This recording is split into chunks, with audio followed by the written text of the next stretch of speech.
Jeg kan godt lide musik. Og det er derfor, jeg skal interviewe en masse gode kunstnere, som kommer og spiller på Trailer Park selvfølgelig.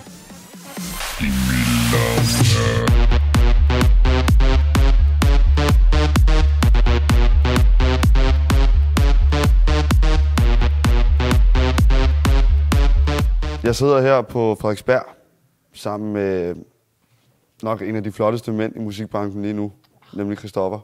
Når du vågner om morgenen, ikke? Er det dine egne krøller, eller har du vågnet med sådan noget helt fladt hår? Jeg vågner med sådan noget helt fladt hår, og så begynder jeg også bare permanent. Ja. Så permanent er jeg bare hver morgen. Hver morgen? Det tager cirka 45 minutter. Og så er der en føntørringsproces, som tager yderligere 22 minutter. Og så skal jeg bare stikke ud i mikroovnen, det tager 7 minutter, og så ser nogenlunde sådan ud. Du skal jo faktisk varme op for mig til Trailer Park. Jeg spiller jo faktisk lige efter dig. Hvordan har du det med det? Jamen altså, det er jo selvfølgelig en stor ære at få lov til at varme op for dig, men jeg er også lidt... Det er altid hårdt at skulle se i øjnene, når man lige pludselig, så står man bare ikke øverst, vel? Så er man nødt til at rykke ned. Men altså, hvis det skulle være til nogen, så skulle det være til dig, Emil. Og det sådan har jeg haft det lige fra starten af. Du kommer aldrig nogensinde til at have et så varmt publikum, som efter jeg har stået og givet den op for dig. Ej, det glæder jeg mig til.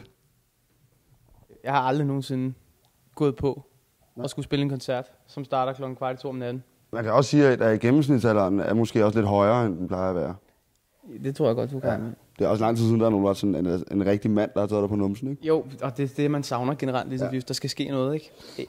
Rav på mig for fanden. Ja, præcis. Gør et andet. Elsk mig. Vask mig. Ja, det må jeg nok sige. Ja, men du har også trænet, ikke? Jo, men den er sådan lidt... Den er faktisk lidt... Ja, der er ikke lige så meget gods i som din. Må jeg lige se numsen en gang? Må jeg gerne mærke? Ja, selvfølgelig. Ej, den er ret fyldig. Den er ret god, altså. Den er ikke, altså... Det vil godt være større, selvfølgelig. Nej, jeg synes, den er en fin form.